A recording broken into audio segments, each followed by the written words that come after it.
Bismillahirrohmanirrohim. Assalamualaikum warahmatullahi wabarakatuh. Yang terhormat Ibu Ulfa Mailida, MPD, selaku dosen pengampu mata kuliah Pancasila, serta teman-teman Perbankan Syariah kelas D1 PSR yang saya sayangi. Di sini, kami dari kelompok 3 akan mempresentasikan hasil diskusi kami yang berjudul Pancasila dalam Kajian Sejarah Bangsa Indonesia pada Era Orde Lama, Orde Baru, dan Era Reformasi. Sebelumnya, perkenalkan anggota kelompok kami. Yang pertama, saya Wilatifah Yarotu Salma, NIM 125, dan rekan saya Nengliana Sari, NIM 117, dan yang terakhir, Radatul Janata Ma'wa, NIM 130. Yang pertama, perkembangan Pancasila. Dalam perkembangannya, bangsa Indonesia menyadari begitu pentingnya Pancasila. Oleh sebab itu, kedudukan Pancasila dalam kehidupan berbangsa dan bernegara adalah sebagai dasar negara, sebagai falsafah bangsa dan negara Indonesia, dan sebagai ideologi negara. Pancasila sebagai dasar negara. Sebagai dasar negara yang memperoleh pengesahan secara normatif setelah kemerdekaan, tepatnya 8 Agustus 1945 oleh PPKI, maka Pancasila sebagai dasar negara memiliki fungsi berikut. 1. Dasar berdiri atau membentuk dan tegaknya negara Indonesia. 2. Dasar untuk mengatur kegiatan penyelenggaraan negara. 3. Dasar partisipasi warga negara. 4. Dasar pergaulan antar warga negara. 2. Pancasila sebagai falsafah bangsa Indonesia. Pancasila sebagai falsafah berarti sebagai pedoman dan pandangan hidup bangsa Indonesia. Dengan pandangan hidup itulah, suatu bangsa melangsungkan kehidupannya dalam segala aspek kehidupan, seperti dalam ekonomi, politik, kemasyarakatan, budaya, dan aspek kehidupan lainnya. Dengan berpedoman pada pandangan hidup itu, suatu bangsa akan membangun dirinya. Yang ketiga, Pancasila sebagai ideologi.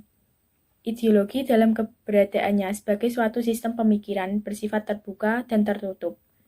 Ideologi terbuka artinya ideologi yang merupakan suatu cita-cita yang dinamis atau luas terhadap perkembangan manusia dan zamannya, sedangkan ideologi tertutup adalah ideologi yang ditetapkan secara mutlak, sehingga tidak peka terhadap perkembangan manusia dan zamannya. Assalamualaikum warahmatullahi wabarakatuh. Perkenalkan, nama saya Radatul Janata Ma'wa dengan NIM 130. Di sini saya akan menjelaskan tentang masa Orde Lama dan masa Orde Baru. Masa Orde Lama berlangsung dari tahun 1969 sampai 1966. Pada masa itu berlaku demokrasi terpimpin. Setelah menetapkan berlakunya kembali Undang-Undang 1945, pada masa pemerintahan Orde Lama kehidupan politik dan pemerintah sering terjadi karena penyelenggaraan pemerintahan terpusat pada kekuasaan serta presiden dan lemahnya kontrol yang seharusnya dilakukan DPR terhadap kebijakan-kebijakan. Selanjutnya adalah Orde Baru. Orde Baru dalam sejarah Republik ini merupakan masa pemerintahan yang terlama dan juga bisa dikatakan sebagai masa pemerintahan yang paling stabil. Stabil dalam artian tidak banyak gejolak yang mengemuka. Di era Orde Baru, yakni stabilitas dan pembangunan serta-merta tidak lepas dari keberadaan Pancasila. Pancasila menjadi alat pemerintah untuk semakin menancapkan kekuasaan di Indonesia. Pancasila begitu diagung-agungkan, Pancasila begitu gencar ditanamkan nilai dan hakikatnya kepada rakyat, dan rakyat tidak memandang hal tersebut sebagai sesuatu yang mengganjal. Selanjutnya akan disampaikan oleh rekan saya. Perkenalkan, nama saya Nengliana Sari, NIM 117. Saya di sini akan menjelaskan tentang era reformasi. Era reformasi memahami peran Pancasila di era reformasi khususnya dalam konteks sebagai dasar negara dan ideologi nasional. Merupakan tuntunan hakiki agar setiap warga negara Indonesia memiliki pemahaman yang sama dan akhirnya memiliki persepsi dan sikap yang sama terhadap kedudukan, peran dan fungsi Pancasila dalam kehidupan bermasyarakat, berbangsa, dan bernegara. Tahap perkembangan Pancasila. 1. Tahap 1945 sampai 1968 sebagai tahap politis. 2.